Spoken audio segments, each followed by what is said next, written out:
देश की सबसे बड़ी और प्रतिष्ठित माने जाने वाली जवाहरलाल नेहरू यूनिवर्सिटी यानी कि जेएनयू एक बार फिर से विवादों में घिरती नजर आ रही है। एक बार फिर से जेएनयू में नारेबाजी हुई है, जिसको लेकर कई सवाल खड़े हो रहे हैं। आपको बता दें कि आरोपी उमर खालिद और शर्जील इमाम को सुप्रीम कोर्ट से जमानत नहीं मिली। कल ही फैसला आया है और जमानत याचिका को खारिज कर दिया गया और इसके खिलाफ जेएनयू में नारेबाजी का एक वीडियो इन दोनों सोशल मीडिया पर जमकर वायरल हो रहा है। इस वीडियो में पीएम मोदी और गृह मंत्री अमित शाह के खिलाफ आपत्तिजनक नारेबाजी की जा रही है।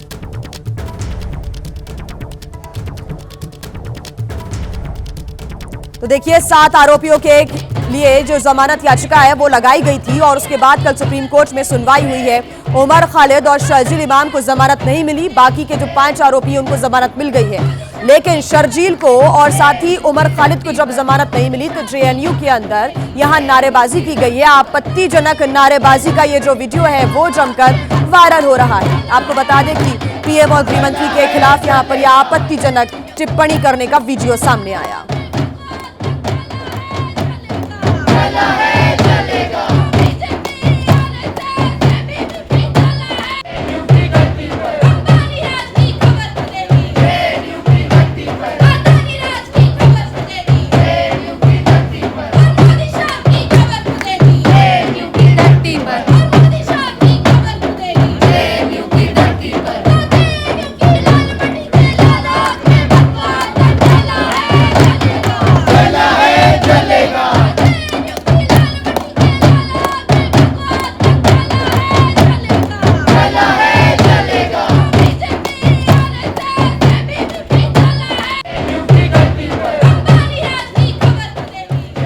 आपने वीडियो देखा, नारेबाजी भी सुनी किस प्रकार से जेएनयू कैंपस के अंदर प्रधानमंत्री और गृह मंत्री के खिलाफ आपत्तिजनक नारेबाजी हुई है। दरअसल कल सुप्रीम कोर्ट ने दिल्ली दंगों से जुड़े मामले में यूएपीए के तहत आरोपियों उमर खालिद और शर्जील इमाम को जमानत देने से इनकार कर दिया था और उसके विरोध में जेएनयू में प्रदर्शन किया गया और प्रदर्शन के दौरान पीएम नरेंद्र मोदी और केंद्रीय गृह मंत्री अमित शाह के खिलाफ आपत्तिजनक नारेबाजी की गई।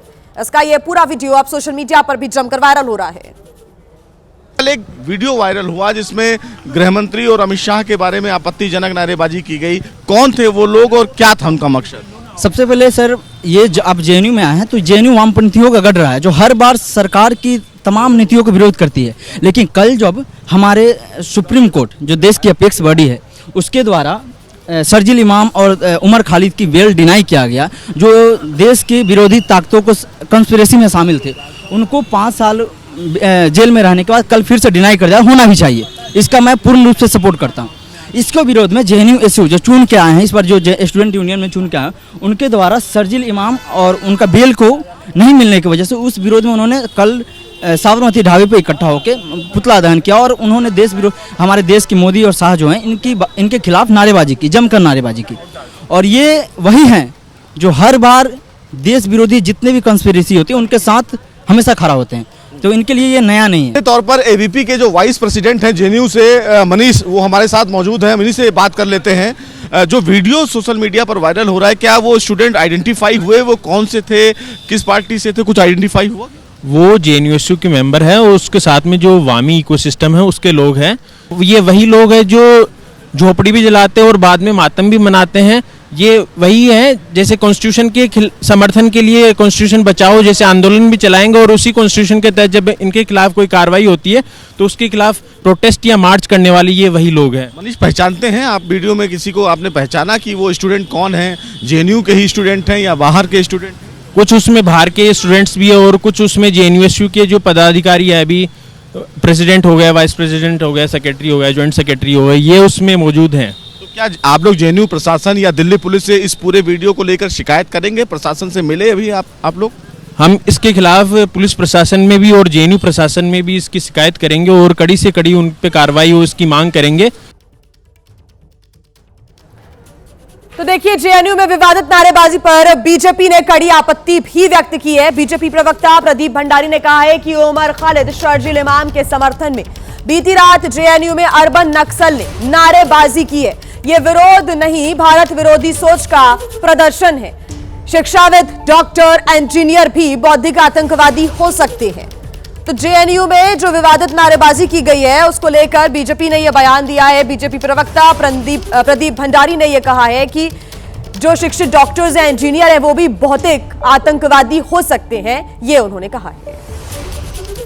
ये जेएनयू को टुकड़े टुकड़े गैंग, राहुल गांधी जैसे देश विरोधी मानसिकता वाले और सभी, चाहे आरजेडी हो, चाहे टीएमसी हो, चाहे वाम दल हो, ये टुकड़े टुकड़े गैंग का एक कैंप ऑफिस बन गया, कार्यालय बन गया। और भूले नहीं, ये भारत है, नरेंद्र मोदी का भारत है, 21वीं सदी का भारत है। विवेकानंद कह गए थे भगवा ही होगा, और ये नरेंद्र मोदी को और अमित शाह को कब्र खोदने वाले खुद कब्र में चले गए हैं। लोग हैं जो इस प्रकार के देश विरोधी नारे, धर्म विरोधी नारे लगाना, ये अफजल गुरु के लिए भी नारे लगाते हैं, सुप्रीम कोर्ट के फैसलों के खिलाफ भी नारे लगाते हैं, आतंकवादियों के समर्थन में नारे लगाते हैं, नक्सलवादियों के समर्थन में नारे लगाते हैं। लेकिन कुल मिला के इनके नारे केवल नारों तक ही बचे हैं। जहां नक्सलवादी होते थे वहां नक्सलवादी खत्म हो गए हैं, जहां आतंकवादी होते थे वहां आतंकवादी खत्म हो गए हैं। और दिल्ली के दंगाइयों पर, दिल्ली में जिन लोगों ने दिल्ली के खिलाफ साजिश रची, उनके खिलाफ सुप्रीम कोर्ट का फैसला आ गया है। तो इनकी छटपटाहट है और देश के दुश्मन ये जो सपोले हैं, इनका सिर कुचला जा रहा है, इसलिए ये बिलबिला रहे हैं। तो देखिए, ये आपत्तिजनक जो नारेबाजी है जेएनयू कैंपस में होती है, वीडियो वायरल होता है, उसके बाद कई सवाल खड़े हो रहे हैं। इसी पर ज्यादा जानकारी के लिए हमारे साथ हमारे संवाददाता सुशील पांडे जुड़ गए हैं। सुशील, देखिए, तमाम सबूतों, बयानों, वीडियोस के आधार पर सुप्रीम कोर्ट ने ये कल बड़ा फैसला दिया है। 5 आरोपियों को जमानत दी, लेकिन 2 जिनकी मुख्य भूमिका बताई गई, केंद्रीय भूमिका बताई गई कोर्ट की तरफ से, उनको जमानत नहीं मिली। कोर्ट का फैसला ये तमाम सबूतों के आधार पर। लेकिन उसके बाद जेएनयू कैंपस में इस तरह की जो नारेबाजी होती है आपत्तिजनक, उस पर सवाल उठने लाजमी है। और अब इस पूरे मामले पर सियासी प्रतिक्रियाएं सामने आ रही है। बिल्कुल, इसमें देखिए दो राय नहीं है कि देश की सबसे बड़ी अदालत ने इसमें तमाम तथ्यों को सुना, उमर खालिद के वकील को सुना, शरजील इमाम के वकील को सुना, दिल्ली पुलिस के वकील को सुना। उसके बाद कोर्ट को इस पूरे मामले में जो शरजील इमाम और उमर खालिद की भूमिका लगी, उस भूमिका के आधार पर फिलहाल उन्हें जमानत नहीं दी गई। लेकिन सुप्रीम कोर्ट के इस फैसले के खिलाफ इस तरह की नारेबाजी और नारेबाजी में आपत्तिजनक बातें बोलना, वो भी संवैधानिक पद पर बैठे हुए प्रधानमंत्री और गृह मंत्री को, ये कहीं ना कहीं उचित नहीं है। और इसीलिए फिलहाल जेएनयू का ये जो पूरा सोशल मीडिया पर वीडियो वायरल हो रहा है, वो अब कहीं ना कहीं सवालों के घेरे में है। ऐसे में जो एबीवीपी के जो छात्र हैं, उनमें भी बहुत गुस्सा है। उनकी तरफ से भी कई बातें कही जा रही हैं, आपत्तियां दर्ज कराई जा रही हैं। एबीवीपी के जो सेक्रेटरी हैं जेएनयू से, वो हमारे साथ मौजूद हैं, उनसे बात कर लेते हैं। जो वीडियो वायरल हुआ, उस वीडियो में कई आपत्तिजनक बातें कही गई। हालांकि उमर खालिद और शरजील इमाम को देश की सबसे बड़ी अदालत ने जमानत नहीं दी, उसके फैसले पर सवाल उठाना आपके हिसाब से? ये निश्चित रूप से ये जो है न्यायालय की अवमानना है, भारतीय संविधान की अवमानना है कि किस प्रकार से विदेशों में बैठे हुए इनके आका प्रोपेगेंडा के तहत जुडिशियरी पर दबाव बनाने का प्रयास करते हैं। इनका जो लेफ्ट का इकोसिस्टम है, जो माननीय सुप्रीम कोर्ट ने कल फैसला दिया, वो उनके ऊपर एक करारा तमाचा है। क्योंकि यही वो लोग हैं जो हमेशा से जेएनयू को बदनाम करने की साजिश करते आ रहे हैं। यही 2016 में जो नारे लगाते हैं, यही उमर खालिद था जो बोलता था कि अफजल हम शर्मिंदा हैं, तेरे कातिल जिंदा हैं। इसके कहने का क्या तात्पर्य है? तो ये हमेशा से देश विरोधी गतिविधियों में संलिप्त रहे हैं। और कल जो माननीय सुप्रीम कोर्ट ने जो फैसला सुनाया, इनके बेल को रिजेक्ट किया, वो स्वागत योग्य है। और इस तरह के कृत्यों पे बिल्कुल जो इन्होंने किया है, जो देश विरोधी चीज़ें की हैं, इसी तरह का फैसला जो है न्यायालय द्वारा आना चाहिए।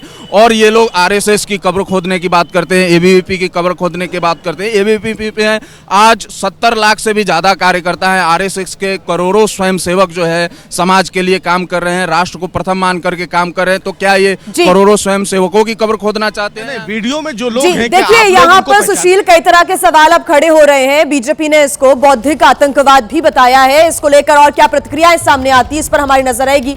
फिलहाल शुक्रिया सुशील तमाम जानकारी के लिए। इस बीच एक और अहम खबर मिल रही है कि जेएनयू में विवादित नारेबाजी पर बीजेपी की तरफ से लगातार सवाल उठाए जा रहे हैं और दिल्ली सरकार में मंत्री आशीष सूद ने कड़े शब्दों में विवादित नारेबाजी की निंदा की है, विपक्ष पर निशाना भी साधा है। सुप्रीम कोर्ट के फैसले के खिलाफ जेएनयू में हुए प्रोटेस्ट को लेकर दिल्ली सरकार का क्या कहना है, इसी पर बात करने के लिए हमारे साथ दिल्ली सरकार के गृह मंत्री आशीष सूद जी हैं। आशीष जी, जिस तरीके से प्रोटेस्ट हुआ, जिस तरीके से नारेबाजी हुई है, उसको लेकर के क्या कहेंगे? देखिए, मैं इसकी कड़े शब्दों में निंदा करता हूँ। डेमोक्रेसी में आपका पूरा अधिकार है, आप प्रधानमंत्री जी की कृषि नीति पर विरोध करें, उनकी बिजली नीति पर विरोध करें, उनका जल नीति पर विरोध करें, फॉरेन पॉलिसी पर उनका विरोध करें, आप गृह मंत्री जी का किसी भी विषय पर विरोध कर सकते हैं, पॉलिसीज पर बात कर सकते हैं, मगर निजी हिंसा की टिप्पणियां और देश को तोड़ने वालों के साथ खड़ा होना ये स्वीकार्य नहीं है। उमर खालिद ने 2020 के दंगों में उमर खालिद का हाथ था, जिसमें दिल्ली में 57 लोगों की जानें गई हैं। शर्जील इमाम चिकन नेक को दबाकर, चिकन नेक को काटकर पूर्वोत्तर भारत से तोड़ने की बात, भारत की संप्रभुता को चुनौती देता है, और कुछ लोग उनका साथ देते हैं, उनके प्रति सहानुभूति रखते हैं। आज न्यूयॉर्क का मेयर अपने शपथ के बाद उमर खालिद को याद करता है, तो लोगों को दिखता नहीं है कि ये कितनी बड़ी वाइडर कॉन्स्पिरेसी का हिस्सा है। न्यूयॉर्क के मेयर का उमर खालिद के बारे में सोचना, उसके माता पिता से मिलना, ये अपने आप में बहुत बड़ा घटनाक्रम दिखाता है। और कल जो जेएनयू में हुआ है, मैं उसकी कड़े शब्दों में भर्त्सना करता हूँ। प्रधानमंत्री जी और गृह मंत्री जी के प्रति निजी हिंसा की आवाजें उठना, ये इस कारण उठती है क्योंकि आप इस विधानसभा में ऐसे लोगों को स्थान देती है जो शर्जील इमाम के साथ मंच साझा करते हैं। इंडी अलायंस का हिस्सा है आम आदमी पार्टी, जिसके कारण कन्हैया कुमार जैसे तत्वों के साथ मिलकर आम आदमी पार्टी चुनाव लड़ती है। ये ठीक नहीं है, हम इसकी कड़े शब्दों में निंदा करते हैं। और इस बड़ी खबर पर जो भी अपडेट होगा एबीपी न्यूज आगे आप तक पहुंचाता रहेगा। फिलहाल खबरों में आगे बढ़ते हैं, बात करेंगे दिल्ली की, जहां कि आया नगर में पुलिस और बदमाशों के बीच मुठभेड़ हो गई, जिसमें बचकर भागने की कोशिश के दौरान बदमाशों ने पुलिस पर फायरिंग कर दी और पुलिस की जवाबी कार्रवाई में 2 बदमाशों के पैर में गोली लगी है, जिन्हें अस्पताल में भर्ती कराया गया। दरअसल दोनों बदमाशों पर फतेहपुर बेरी पुलिस स्टेशन में हत्या का केस दर्ज है। दोनों पर 30 नवंबर 2025 को रतनलाल नाम के व्यक्ति की हत्या का आरोप लगा था और इस हत्याकांड में इन बदमाशों ने करीब 69 राउंड गोलियां चलाई थी और इसके पूरे इलाके में दहशत का माहौल बन गया था। संपत्ति के विवाद में इन लोगों ने इस वारदात को अंजाम दिया था, जिसके बाद से पुलिस और क्राइम ब्रांच की टीम लगातार इनकी तलाश कर रही थी।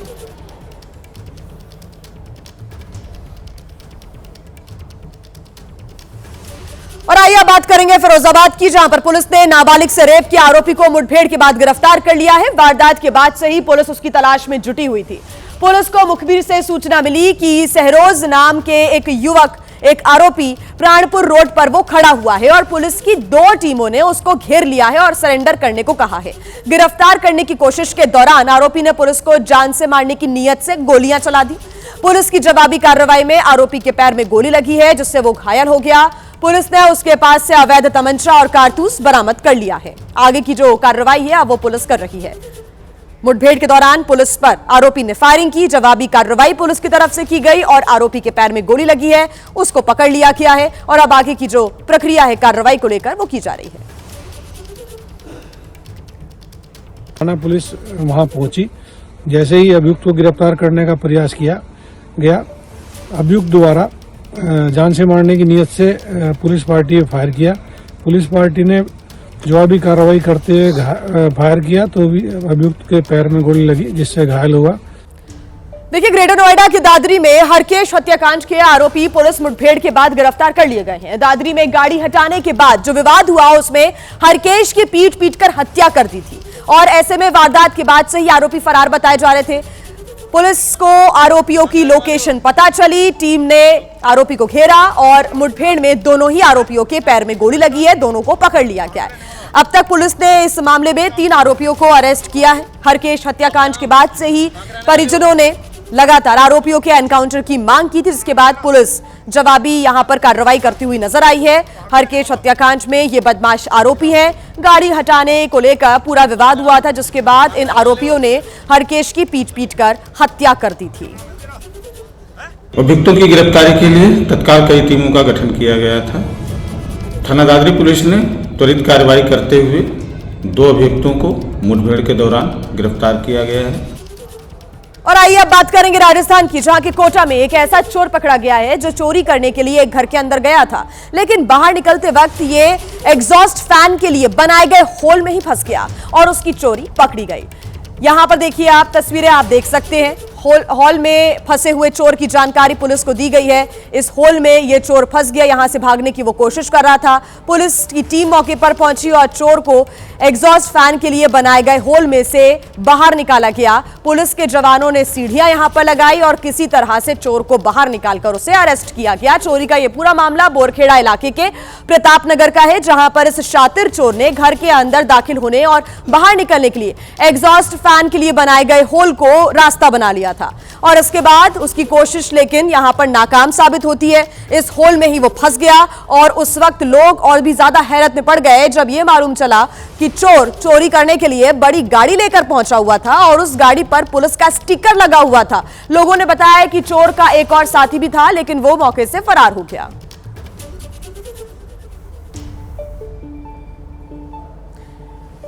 और एक बड़ी खबर आपको बता दें, दिल्ली विधानसभा के बाहर बीजेपी विधायकों ने किया है प्रदर्शन। आम आदमी पार्टी के संयोजक अरविंद केजरीवाल के खिलाफ नारेबाजी की गई है।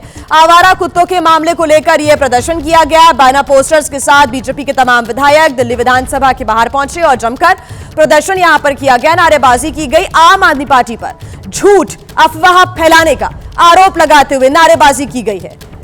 आम आदमी पार्टी के प्रमुख अरविंद केजरीवाल के खिलाफ नारेबाजी की गई है। आवारा कुत्तों के मामले को लेकर प्रदर्शन किया गया और साथ ही आम आदमी पार्टी पर झूठ फैलाने, अफवाह फैलाने का भी आरोप लगाया गया है। तो ये तस्वीरें आप देख रहे हैं बैनर पोस्टर्स के साथ दिल्ली विधानसभा के बाहर बीजेपी का यह प्रदर्शन देखने को मिला। विधायकों ने यह जमकर प्रदर्शन किया है और आम आदमी पार्टी के खिलाफ यहां पर नारेबाजी भी की गई है। यहां पर बैनर पोस्टर्स में लिखा हुआ है कि झूठ और अफवाह की जो राजनीति है वो बंद करो, आम आदमी पार्टी शर्म करो के जो पोस्टर्स हैं वो बीजेपी के विधायक लेकर पहुंचे और विधानसभा के बाहर बीजेपी ने जमकर प्रदर्शन किया। बात करेंगे राजस्थान की, जहां के बीकानेर में भारतीय सेना की नई रणनीति के तहत खास कमांडो ट्रेनिंग चल रही है, जिसमें भैरव बटालियन के कमांडो कड़ी मशक्कत मेहनत करते हुए नजर आ रहे हैं। ये 3 तस्वीरें भी आप देख सकते हैं। बेहद कठिन ट्रेनिंग से गुजर रहे हैं ये सैनिक। ये तस्वीरें आपके सामने इस बेहद खास कमांडो ट्रेनिंग की पहली झलक भी सामने आ गई, जिसमें भैरव बटालियन के जो कमांडो हैं रोबोटिक्स युद्ध के गुण सीखते नजर आ रहे हैं। भारतीय सेना भविष्य के युद्ध को देखते हुए अपनी सैन्य संरचना में बड़ा बदलाव कर रही है, जिसके तहत राजस्थान के नसीराबाद, बीकानेर, जैसलमेर, बाड़मेर से लेकर श्रीगंगानगर तक भैरव और अश्विनी नाम की विशेष बटालियनों को सक्रिय किया जा रहा है और इन बटालियंस को 1 लाख से ज्यादा ड्रोन ऑपरेटिव्स तकनीक की भी मदद मिलेगी, जो निगरानी, रियल टाइम इंटेलिजेंस और सटीक हमलों में अहम भूमिका निभाएंगे। आतंकी हमले से लेकर युद्ध के खतरे तक हर पहलू को ध्यान में रखकर यह खास ट्रेनिंग आयोजित हो रही है, जिसमें शामिल भैरव बटालियन के कमांडो अपने शौर्य और साहस का परिचय दुनिया से करा रहे हैं। आपको दिखा देते हैं अब आंध्र प्रदेश से, जहां के कोनसीमा में उस वक्त अफरा तफरी मच गई जब ओएनजीसी के तेल कुएं में ब्लास्ट के साथ भयंकर आग की लपटें उठती हुई नजर आई। देखिए तस्वीरें। पल भर में आग बड़े हिस्से में फैल गई और सब कुछ जलने लगा। ओएनजीसी के तेल कुएं में गैस का रिसाव हो रहा था। जब कुएं में मरम्मत का काम चल रहा था तभी ब्लास्ट हो गया, जिसकी वजह से गैस और कच्चा तेल तेजी से ऊपर की ओर निकलने लगा। पल भर में गैस में आग लग गई और कुएं के पास ऊंची लपटें उठने लगी।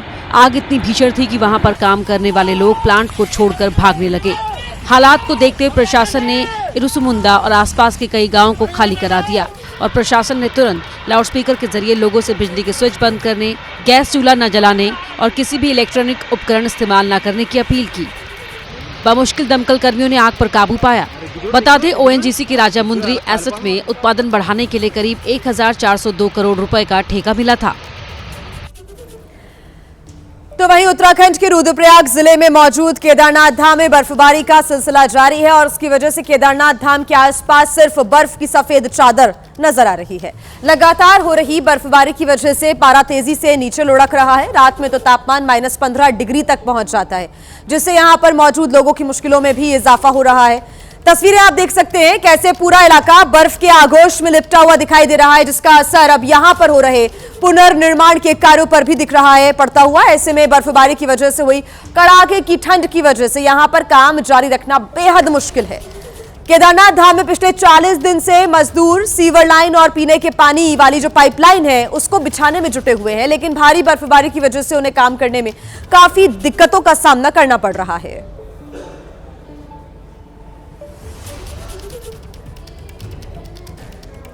और आइए बात करेंगे उत्तर प्रदेश की। यहां पर लखनऊ में भी कड़ाके की ठंड पड़ रही है और ठंड से बचने के लिए प्रशासन ने जरूरतमंदों के लिए जगह जगह रैन बसेरे बनाए हैं। लखनऊ नगर निगम का दावा है कि लखनऊ में 40 अस्थायी और 24 स्थायी रैन बसेरों के इंतजाम किए गए हैं। प्रशासन के अनुसार निराश्रित और बेसहारा लोगों को ठंड से बचाने के लिए बनाए गए रैन बसेरों की सीसीटीवी कैमरों से निगरानी भी की जा रही है। रैन बसेरों में चादर और कंबल की धुलाई, शौचालयों की नियमित सफाई किए जाने के भी इंतजाम किए गए हैं। ऐसे में हमारे संवाददाता ने लखनऊ में रैन बसेरों का जायजा लिया है, जमीनी हकीकत को जाना है। दिखाते हैं आपको रिपोर्ट। इस वक्त हम लखनऊ के 1090 चौराहे के पास बने हुए रैन बसेरे के पास, यहाँ पर किस तरह की व्यवस्थाएं की गई हैं इसका सच जानने के लिए हम पहुँचे हैं। तो आप देखिए, जब भी कोई व्यक्ति यहाँ पर पहुँचेगा, पहले इस रजिस्टर में उसका नाम और मोबाइल नंबर इसमें दर्ज किया जाएगा, आधार नंबर भी इसमें दर्ज किया जाएगा। उसके बाद समय भी लिखना होगा। इसके साथ ही आप देखिए, ये रजाई और इसके साथ पूरा जो बिस्तर है वो यहाँ पर लगा हुआ है। यहाँ पर ये हीटर भी लगा हुआ है, इसके साथ ही प्रकाश की भी व्यवस्था है। और यहाँ जिस तरह से आने वाले लोग हैं उनको सुविधाएं दी जा रही हैं। आपको हम तस्वीरें दिखा रहे हैं। देखिए, ये अस्थायी रैन बसेरा है और ये यहाँ 1090 चौराहे से थोड़ी दूरी पर जब आप बालू अड्डे की ओर उतरते हैं तो वहाँ पर है। रैन बसेरे के बाहर ये आग की व्यवस्था की गई है। इसके साथ ही गद्दे, रजाई, तकिया और हीटर के भी इंतजाम है। ये तो देखिए आपने लखनऊ की तस्वीरें। आपको अब दिल्ली का हाल दिखा देते हैं, क्योंकि दिल्ली सरकार के दावों के उलट हजारों की संख्या में लोग बस स्टॉप और खुले आसमान के नीचे सोने के लिए मजबूर हैं। एक आंकड़े के अनुसार करीब 8000 लोग ठंड में सड़क पर ठिठुर रहे हैं। और इसी बीच खेसारी लाल यादव ने एम्स के बाहर गरीबों को कंबल भी बांटे। दिखाते हैं आप। एक आंकड़े के मुताबिक सिर्फ दिल्ली में 15 दिनों में ठंड की वजह से 44 लोगों की मौत हो चुकी है। कई मामलों में लोग रात के समय खुले में सोते पाए गए, जहां ठंड से उनकी हालत बिगड़ गई। नाइट शेल्टर जरूरत की संख्या से काफी कम है। अस्पतालों के सामने मरीज और तीमारदार दोनों ही सड़क किनारे सो रहे हैं। ऐसे में अभिनेता खेसारी लाल ने एम्स के सामने लोगों को कंबल बांटे। मैं थोड़ा सा करता भी रहता हूँ हमेशा से, मेरे इधर दे दीजिए, ये जीवन में रहा है और मुझे अच्छा लगता है, क्योंकि मुझे लगता है कि किसी का हेल्प करने से ज्यादा खुशी इस धरती पे कुछ नहीं है। दिल्ली सरकार का दावा है कि बेघर और गरीबों के लिए नाइट शेल्टर बनाए गए हैं, लेकिन लोगों का कहना है कि वो फुल हैं और उनकी संख्या काफी कम है। इतने दिनों से अभी तक लगातार फुल है, एक भी दिन जगह नहीं दी। नहीं, बोलते हैं कि खाली होएगा तो बताएंगे।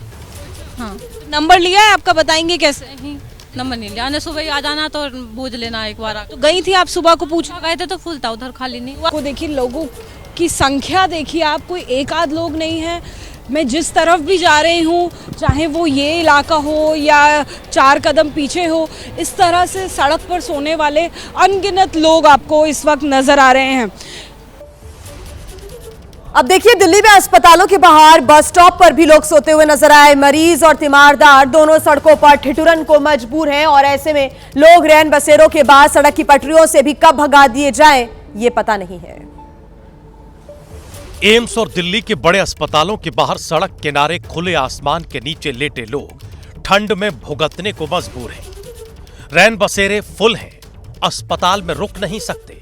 ऐसे में गाहे बगाहे अगर कोई कंबल दे गया तो थोड़ा बचाव हो जाता है, नहीं तो लोगों के पास दवा के ही पैसे हैं तो उससे कंबल कैसे खरीदें। हालात इतने बदतर हैं कि एक बच्चा आप बीती बताते बताते रोने लगा। अंदर से गार्ड लोग भगा देते हैं, ये कहते हैं कि इधर अस्पताल में रहने की जगह नहीं है, सबको भगाते हैं।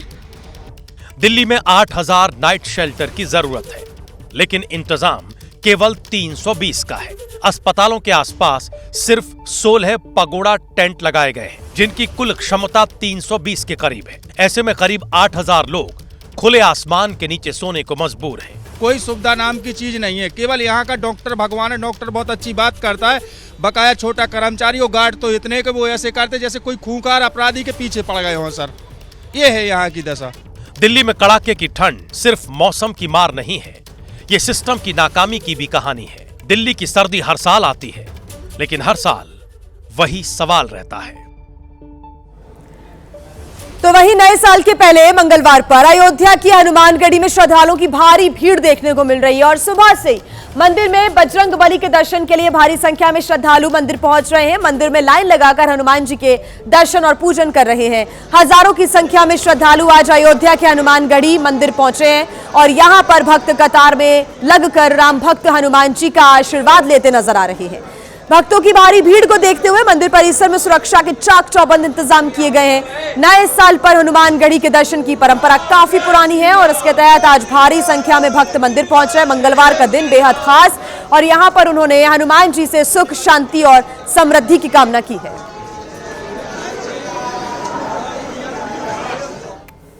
और आइए अब बात करेंगे बेंगलुरु की, जहां के एएमसी इंजीनियरिंग कॉलेज के बाहर कन्नड़ संगठन के लोग उस वक्त आक्रोशित हो गए जब हॉस्टल के वार्डन का एक वीडियो सोशल मीडिया पर वायरल हो गया। दिखाते हैं आपको। समझ गया? ये इंस्टीट्यूशन है, तुमको कन्नड़ में बात करना तो तुम्हारे घर में ऐसे बात करने के लिए कंपल्सरी नहीं है। कोई डाउट है तुमको कन्नड़ में बात करना है तो तुम्हारे घर में बात जाके बैठो। ये इधर नहीं चलता है, इधर नहीं चलता है, समझ गया? इधर परमिशन चाहिए, तेरे को डाउट है तुमको? कॉलेज परिसर में बने हॉस्टल के वार्डन सुरेश कुछ छात्रों को कन्नड़ भाषा न बोलने की फटकार लगाते कैमरे में रिकॉर्ड हो गए, जिसका वीडियो वायरल हो गया। जिसके बाद कॉलेज के कन्नड़ भाषी छात्र और कन्नड़ संगठन में आक्रोश फैल गया। कॉलेज के गेट पर कन्नड़ संगठन के कई कार्यकर्ता इकट्ठा हो गए और कॉलेज प्रशासन के खिलाफ नारेबाजी करने लगे। प्रदर्शनकारियों ने वार्डन के आदेश को कन्नड़ भाषा और राज्य की अस्मिता का अपमान बताते हुए जमकर प्रदर्शन किया। मामला बढ़ता देख कॉलेज प्रशासन ने वार्डन सुरेश के खिलाफ एक्शन लिया और फौरन ही उसे ड्यूटी से हटा दिया। बात कर लेते हैं अब मध्य प्रदेश की, जहां के आगर मालवा में बाप बेटी के रिश्ते को शर्मसार कर देने वाला एक मामला सामने आया है। यहां पर एक पिता पर उसकी 10 साल की बेटी ने बैड टच के आरोप लगाए हैं। ये मामला तब उजागर हुआ जब पिता की करतूतों को झेल रही कक्षा 4 में पढ़ने वाली मासूम बच्ची ने अपनी मां को आप बीती सुनाई। मासूम बच्ची को सुनकर उसकी मां दंग रह गई। महिला बच्ची को लेकर फौरन थाने पहुंची और पति के खिलाफ शिकायत दर्ज कराई। बच्ची का आरोप है कि जब उसकी मां घर पर नहीं होती थी तो पिता उसके साथ गंदे काम करने का प्रयास करते थे। सोया थाने में एक अपराध पंजीबद्ध हुआ है जिसमें एक पिता अपनी जो 10 साल से की बेटी है उसके साथ गलत बुरी नीयत से छेड़छाड़ करता था, तो जिस पर थाने पर कल अपराध पंजीबद्ध किया गया है, जो भी मामला विवेचना में। अपनी मां के साथ आई थी बच्ची। वही मामला सामने आने के बाद आरोपी पिता फरार बताया जा रहा है, जिसकी तलाश में पुलिस जुटी है। पूर्वी दिल्ली का लक्ष्मी नगर का इलाका 3 हत्याओं से दहल उठा। बताया जा रहा है कि आर्थिक तंगी से जूझ रहे परिवार के बड़े बेटे ने ही अपनी मां, अपनी बहन और छोटे भाई का कत्ल कर दिया। जिसे भी इस घटना के बारे में पता चला उसका दिल दहल गया। एक एक करके लाशें घर से बाहर आती जा रही थी और लोग ये समझ नहीं पा रहे थे कि आखिर ये सब हुआ कैसे।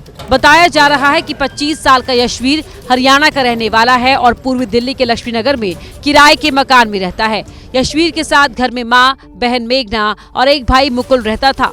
बहन की उम्र 24 साल जबकि छोटे भाई की उम्र 14 साल थी। आरोप है कि परिवार में आर्थिक तंगी के चलते यशवीर ने पहले मां, बहन और भाई को नशीला पदार्थ खिलाया और उसके बाद सभी की मफलर से गला दबाकर हत्या कर दी। एक शख्स जिसका नाम यशवीर सिंह है और कथित तौर पर उन्होंने अपने परिवार के 3 सदस्यों की, यानी कि अपने छोटे भाई जिसकी उम्र 14 साल, बहन जिसकी उम्र 24 साल और माँ जिनकी उम्र करीबन 45 साल थी, उन तीनों को मार दिया नशीला पदार्थ खिलाकर। बेहोशी की हालत होने पर मफलर से गला घोंटकर तीनों की हत्या कर दी। और आइए बात करेंगे संभल की, जहां पर अवैध अतिक्रमण को लेकर प्रशासन का अभियान लगातार तेज होता जा रहा है। महाकाल चौक इलाके में प्रशासन ने लोगों के अवैध अतिक्रमण हटाने को कहा था, लेकिन नोटिस भी दिया गया था। लोगों ने कार्रवाई के डर से अब खुद ही हथौड़ा लेकर अपने मकान से अवैध निर्माण को हटाना शुरू कर दिया है। कुल 3 घर इस कार्रवाई की जद में हैं और इसके अलावा इन लोगों पर यह भी आरोप है कि अवैध रूप से बैंक्वेट हॉल का निर्माण कराया। उस पर भी प्रशासन की निगाहें अब सख्त हो गई हैं और इसको लेकर कार्रवाई की जा सकती है। लेकिन जिन लोगों को नोटिस थमाया गया था अवैध निर्माण को लेकर, उन्होंने अब खुद ही डर के कारण हथौड़ा लेकर अपने अवैध निर्माण को तोड़ना शुरू कर दिया है। लोगों ने खुद ही अवैध निर्माण को गिरा दिया। ये तस्वीरें आप देख रहे हैं, लेकिन कुछ ऐसे अवैध निर्माण अभी भी है जो यहां पर मौजूद है, जिन पर जल्द ही एक्शन लिया जा सकता है। तो उत्तर प्रदेश के संभल में कई ऐसे अवैध निर्माण है जिसको लेकर अब प्रशासन सख्त नजर आ रहा है। उत्तर प्रदेश में कई जगहों पर बुलडोजर कार्रवाई देखने को मिली है। ये आप संभल की तस्वीरें भी देख रहे हैं। 3 घर इस कार्रवाई की जद में है। इसके अलावा इन लोगों पर यह भी आरोप है कि अवैध रूप से बैंक्वेट हॉल का भी निर्माण करवाया गया और उस पर भी जल्द प्रशासन सख्त रूप से एक्शन ले सकता है। इसको लेकर कार्रवाई की जा सकती है। साथ ही कई दिनों पहले जब प्रशासन की तरफ से नोटिस दिया गया तो लोगों ने अतिक्रमण अपने घर का खुद ही हटाना शुरू कर दिया है। खुद ही हथौड़ा लेकर लोग अपने घरों का अवैध निर्माण तोड़ रहे हैं। ये खुद संज्ञान है कि ये लोग गलत हैं, इसीलिए इन लोगों ने न तो न्यायालयों में कोई अपना पक्ष प्रस्तुत किया और न ही साक्ष्य प्रस्तुत किया। यद्यपि न्यायालय में ये लोग अपीयर हुए थे और उसी का परिणाम है कि आज ये लोग अपना कब्जा खुद हटा रहे हैं। और आइए अब बात करेंगे पटना की, जहां पर उस वक्त सनसनी फैल गई जब परिवार के साथ जा रहे बाइक सवार पर 2 बदमाशों ने अंधाधुंध फायरिंग कर दी, जिसमें एक बाइक सवार की मौत हो गई। ये घटना पटना के पत्रकार नगर के पास विद्यापुरी पार्क की है, जहां अमन शुक्ला नाम का शख्स अपनी पत्नी और बच्चे के साथ एक क्लिनिक पर जा रहा था। तभी 2 बाइक सवार बदमाशों ने उस पर फायरिंग कर दी, जिसके बाद स्थानीय लोगों की मदद से पत्नी ने उसे अस्पताल पहुंचाया, जहां डॉक्टर्स ने उसे मृत घोषित कर दिया। एक व्यक्ति को 2 अपराध कर्मियों के द्वारा गोली मारी गई, जिस व्यक्ति की हत्या हुई है इनका स्वयं का भी आपराधिक पृष्ठभूमि रहा है कि 2020 में डियोर थाने से बैंक लूट के कांड में जेल गए थे और इस साल मई महीने में ही जेल से निकले हैं। हम आसपास के सीसीटीवी कैमरा खंगाल रहे हैं, बहुत जल्द इसका उद्भेदन करेंगे। पुलिस के मुताबिक मृतक खुद आपराधिक मामले में जेल जा चुका है और जेल से बाहर आने के बाद मृतक एक सिक्योरिटी एजेंसी चला रहा था। मारे गए अमन शुक्ला के पीछे किसका हाथ है, उसकी हत्या क्यों की गई, इसकी जांच में पुलिस जुटी है। साथ ही फॉरेंसिक टीम ने भी घटना स्थल से कई साक्ष्य जुटाए हैं। बात करेंगे प्रयागराज की, जहां पर जमीन विवाद में शख्स ने अपने पिता सहित 3 लोगों की हत्या कर दी। आरोप है कि उसने अपने भाई पर फायरिंग की थी, लेकिन वो बाल बाल बच गया। मरने वालों में आरोपी की बहन और भांजी शामिल है। सारा विवाद जमीन को लेकर था। आरोपी के पिता ने काफी जमीन उसके भाई मुकुंद के नाम पर कर दी थी, जिससे नाराज मुकेश ने पिता पर कुल्हाड़ी से हमला कर दिया और बचाने आई अपनी बहन और भांजी को मार डाला और शव कुएं में फेंककर फरार हो गया। पिता द्वारा अपनी 4 बीघा जमीन अपने छोटे बेटे मुकुंद के नाम पे कर दी गई थी, जिसको लेके मुकेश द्वारा पिता से 10-20वां जमीन मांगी जा रही थी, परंतु पिता तथा मुकुंद द्वारा उसको जमीन नहीं दी गई थी। वारदात को अंजाम देने से पहले मुकेश ने अपने भाई पर गोली चलाई, लेकिन गोली मिस होने की वजह से वो बाल बाल बच गया। पुलिस ने आरोपी की निशानदेही पर हत्या में इस्तेमाल अवैध हथियार और कुल्हाड़ी बरामद कर ली है।